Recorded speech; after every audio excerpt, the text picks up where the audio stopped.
Здравейте хора! Днес играме една игра от Фейсбук. Седи моя приятел, казва се Божидар. Ай, кажи нещо.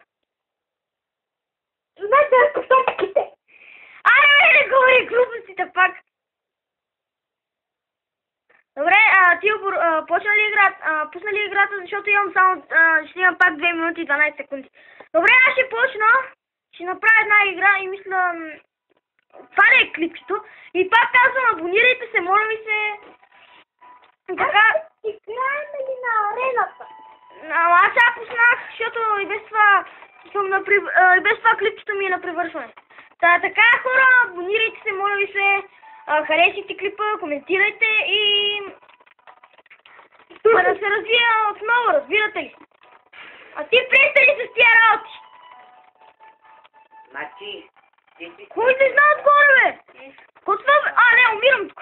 Тук умирам. Майко, аз играя с грешните бутони. What the fuck, Атка? What the fuck, аз играя с грешните бутони и още не виждам колко живот имам, защото ми е издало някакво нещо. С теб това, че аз не се предавам. Ама това аз предавам ли се, аз не знам колко живот имам. Сега представям играта ми да се е бъгнал и имам безкрайен живот. Не, убихам се. Един магиосник ме уби. Референсър. Аре, пробвай се да се джойниш при мене, защото аз свърших.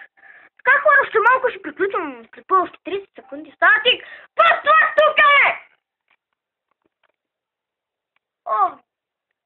Батка, не мога да се занимавам с това, батка!